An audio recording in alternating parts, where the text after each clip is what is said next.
When was the last time you were so embarrassed about something you felt like you couldn't tell anybody? I know for myself, it was when I was in middle school. I was so competitive about my grades that I would always want to tell other people how well I did on assignments or in tests. And the funny thing is, I wasn't even that good of a student, or definitely not the best student, but I knew I would push myself if someone was going to ask me in return how I did. And I always wanted to do better. One subject, though, that I would completely ignore if anybody asked, because it was so embarrassing, was math. I struggled in that subject so much that I honestly couldn't bear the possibility of sharing how terrible I was doing because I thought everyone was going to think I was stupid. And when I got to high school, it just got worse and worse as math got harder and harder and harder. And it got to the point where I wouldn't even make eye contact with my teachers because I was so terrified they were going to ask me a question, or worse, ask me to come to the front of the class and write something on the board.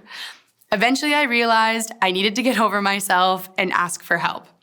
I then got a tutor, and we actually stuck together for all 4 years of high school. And even though I still wasn't the best one in the class or the best at that subject, I was really proud of myself for how much I had advanced, and I got over the embarrassment of just asking for help, which was a really big deal for me.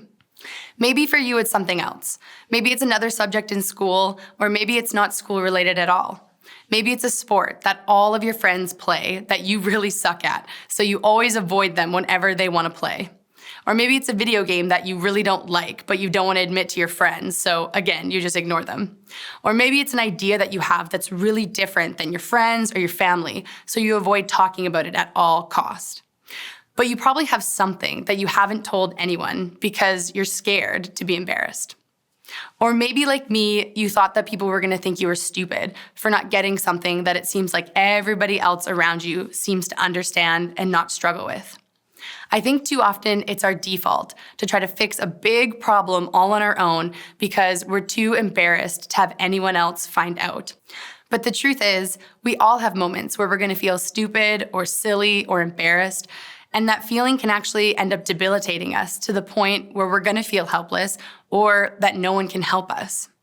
So maybe math is the least of your worries and your problem is so much different than mine. Or maybe you're thinking your problem is bigger than mine. I want to talk about a story in scripture where a young woman was trapped in a situation that she literally could not get out of. And it was so embarrassing and she had so much shame around it. But when she finally reached out for help, it was to the right person at the right time, and it led to a very powerful testimony of God at work. We're going to read a story in the Gospel of Luke. So if you have your Bibles, turn to Luke 8, and we're going to read verses 42 to 48 together. I'm going to be reading from the NIV translation, so don't worry if yours is a little bit different than mine. Verse 42 says this: As Jesus was on his way, the crowds almost crushed him.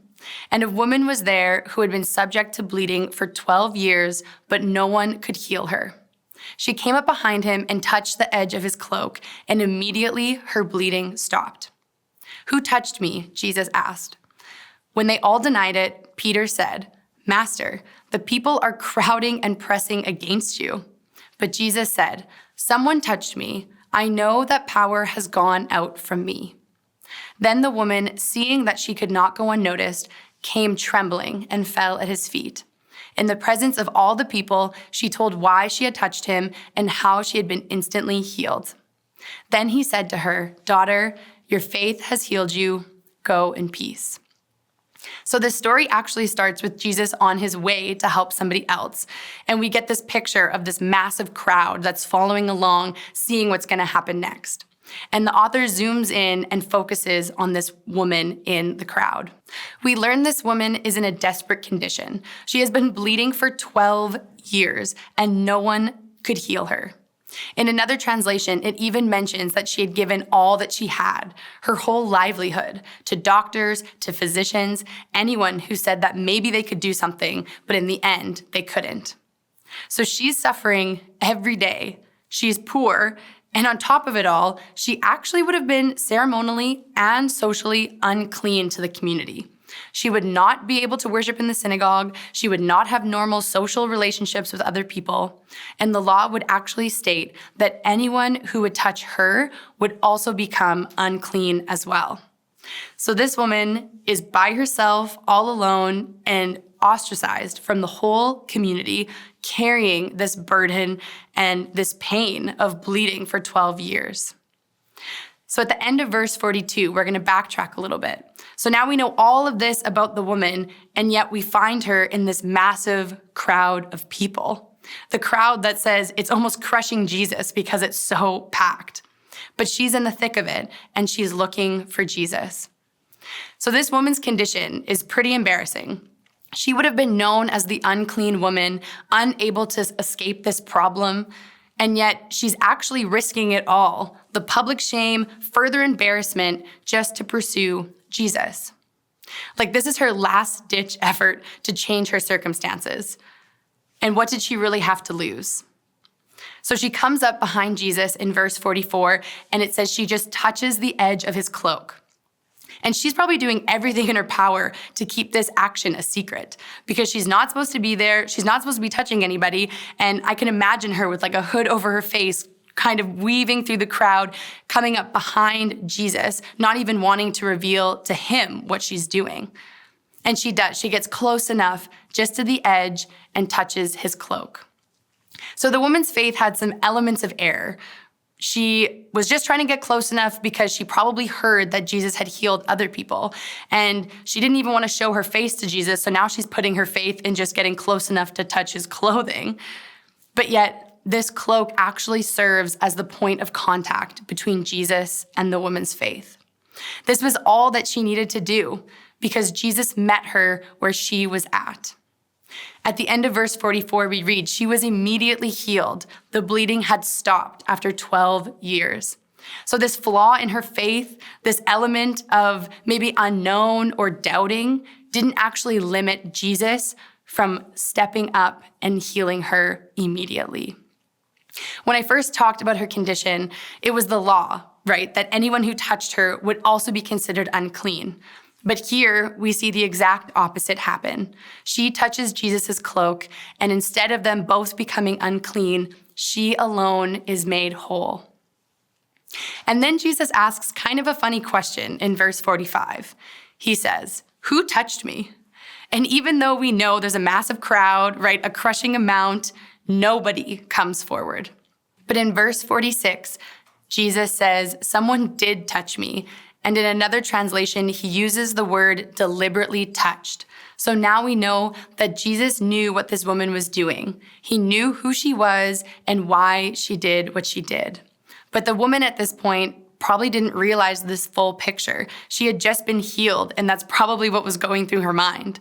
So when she steps forward into the light of the crowd, I can only imagine that she's filled with fear because she's about to face the reality of what she just did. And I can imagine someone else in the crowd too thinking, okay, this woman touched your cloak, but I've been in this crowd the entire time. I've been bumping into Jesus. I touched him. I touched his cloak, and yet nothing's happened to me. Why haven't I been healed? But there is such a big difference between bumping into Jesus and the intentional touch that this woman had toward him.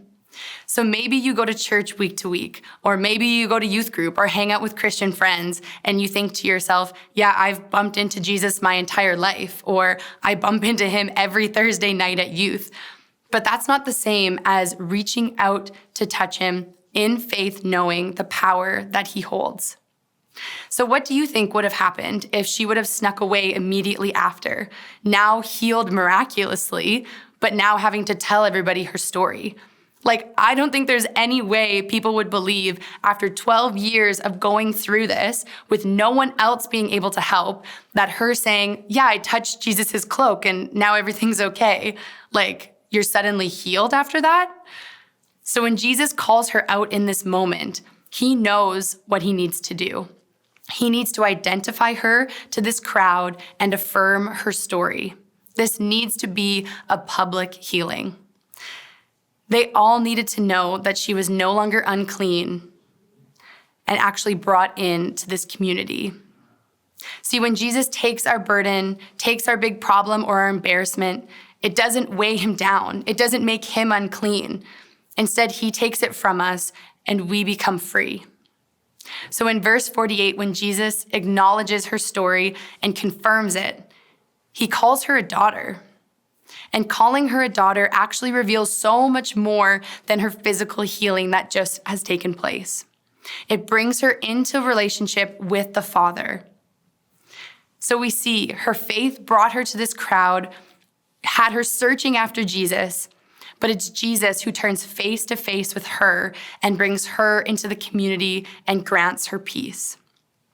And Jesus meets all of us in our brokenness, in our embarrassment, in our shame, and he wants to look at us face to face and take it away.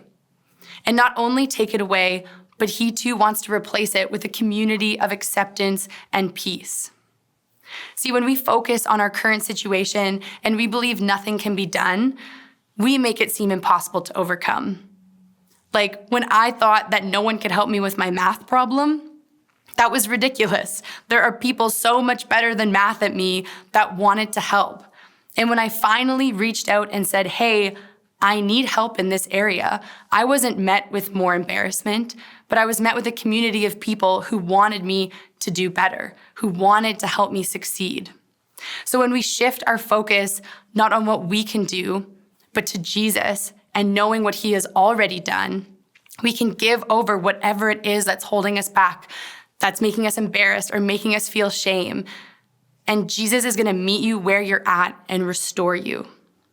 See, this woman risked everything just to get close enough to the edge of Jesus' cloak. And in turn, Jesus healed her immediately.